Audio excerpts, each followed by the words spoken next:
Shalom jemaat Tuhan, selamat pagi. Tuhan memberkati kita semua. Tetap dalam perlindungan Tuhan, tetap andalkan Tuhan, tetap berjalan bersama-sama dengan Dia, mengikuti kemana Tuhan mau membawa kita. Dan tentu Tuhan ingin hidup kita menggenapi janjinya, karena hidup kita di dunia bukan cerita tentang kita, tetapi cerita tentang Tuhan. Tuhan Yesus pernah berkata begini dalam doanya, "Bapa, muliakanlah aku, karena aku telah memuliakan engkau dengan dengan jalan, mengerjakan pekerjaan yang telah engkau berikan kepadaku." Jadi kita juga akan dimuliakan oleh Tuhan ketika kita mengerjakan pekerjaan yang telah Tuhan sediakan bagi kita untuk kita kerjakan. Karena kita buatan Allah, diciptakan dalam Kristus Yesus untuk melakukan pekerjaan baik yang telah diciptakan Allah sebelumnya. Jadi kita ada di dunia, tujuannya cuma satu, untuk mengerjakan pekerjaan-pekerjaan Tuhan. Ketika bangsa Israel tidak mengerti untuk apa Tuhan memberkati mereka ketika keluar dari Mesir,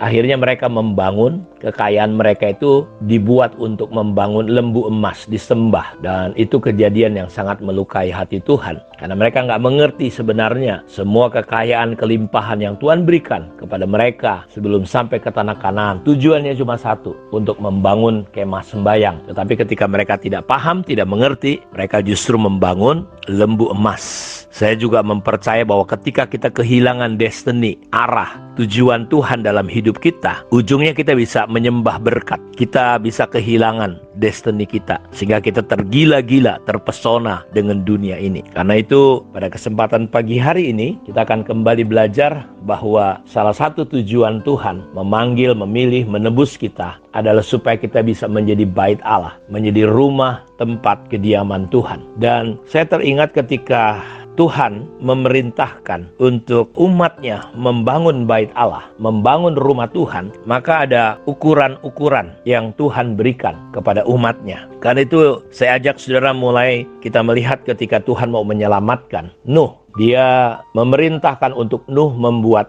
bahtera. Dan bahtera itu dibuat sesuai dengan ukuran Tuhan, bukan ukuran manusia. Kalau saya bacakan dari kitab Kejadian 6 ayat 13-17, "Berfirmanlah Allah kepada Nuh, aku telah memutuskan untuk mengakhiri hidup segala makhluk, sebab bumi telah penuh dengan kekerasan oleh mereka. Jadi aku akan memusnahkan mereka bersama-sama dengan bumi. Buatlah bagimu sebuah bahtera dari kayu gofir." Perhatikan, Tuhan yang menentukan dari apa kayunya. Kayu gofir. Bahtera itu harus kau buat berpetak-petak dan harus kau tutup dengan pangkal dari luar dan dari dalam. Beginilah engkau harus membuat bahtera itu, 300 hasta panjangnya, 50 hasta lebarnya, 30 hasta tingginya. Buatlah atap pada bahtera itu dan selesaikanlah bahtera itu sampai sehasta dari atas. Pasanglah pintunya pada lambungnya. Buatlah bahtera itu bertingkat bawah, tengah, dan atas. Sebab sesungguhnya aku akan mendatangkan air bah meliputi bumi untuk memusnahkan segala yang hidup, dan bernyawa di kolong langit segala yang ada di bumi akan mati binasa. Saudara, kalau Nuh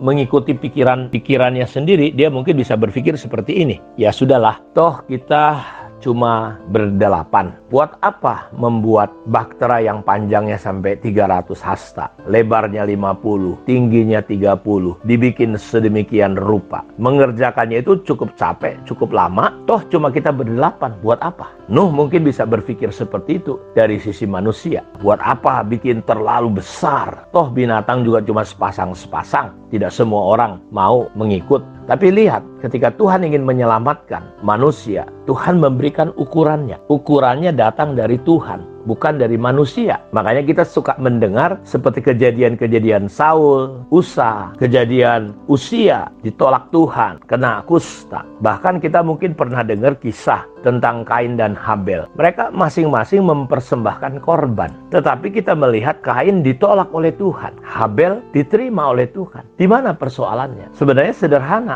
Kain tahu Bapak Ibu bahwa dia pernah mendengar cerita ketika orang tua mereka berdosa, Tuhan menutupi kemaluan daripada Adam dan Hawa dengan memotong binatang untuk menutupi kemaluan mereka. Dan Kain walaupun seorang petani, dia bisa tukar hasil buminya dengan Habel dan membeli seekor domba. Jadi kita melihat bahwa dalam ibadah kita, ibadah yang membawa dampak, karena ibadah itu berguna dalam segala hal, baik untuk hidup yang sekarang dan hidup yang akan datang. Bahkan di kitab Keluaran dikatakan bahwa ketika kita beribadah kepada Tuhan, roti makanan kita diberkati, air minuman diberkati, penyakit dilalukan dari tengah-tengah kita. Dan yang hebat di situ dikatakan bahwa tidak ada seorang wanita pun yang mandul ataupun keguguran di negeri itu. Dampak daripada ibadah, daripada umat Tuhan, dampaknya itu bisa sampai kepada kota, kepada bangsa, kepada negeri. Ketika kita beribadah dengan benar, tidak ada wanita yang mandul atau keguguran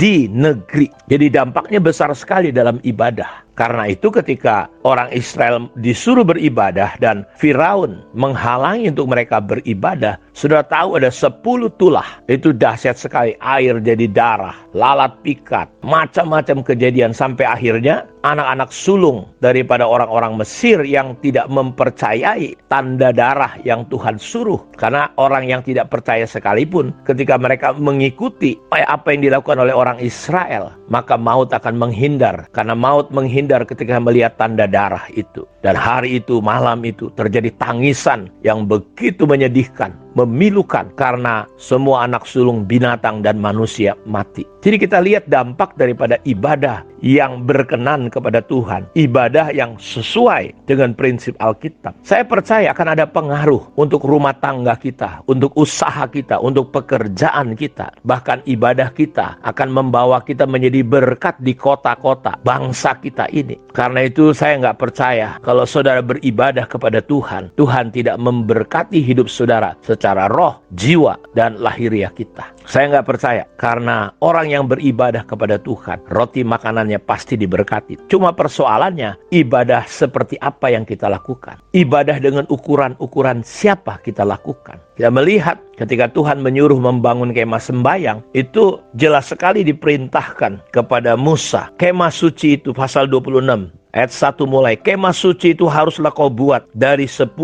tenda dan dari lenan halus yang dipintal benangnya. Kalau di dalam pasal 25 ayat 40, dan ingatlah bahwa engkau membuat semuanya itu menurut contoh yang telah ditunjukkan kepadamu di atas gunduk. Jadi ada blueprintnya, ada gambar yang Tuhan berikan kepada Musa, dan Musa harus memerintahkan orang Israel membuat kemah sembayangnya. Semua menurut ukuran Tuhan, bukan mau-maunya Musa. Kekacauan yang sering terjadi hari ini adalah Bapak Ibu di dalam perjanjian baru ini, karena kita sedang berada pada hukum kasih karunia, orang terkadang sembarangan, tidak beribadah kepada Tuhan dengan hormat dan takut. Dia lupa Tuhan adalah api yang menghanguskan. Sehingga kita terkadang suka-suka, ya, apalagi zaman sekarang. Kalau dulu mungkin kita tidak ibadah Bapak Ibu 2 kali 3 kali hari Minggu, hati kita ada nggak enak. Sekarang dengan alasan COVID, semua sudah jadi oke. Dan saya percaya bahwa ibadah yang sejati itu betul adalah pribadi. Tetapi ibadah yang sejati juga bicara tentang komunitas. Tidak tahukah kamu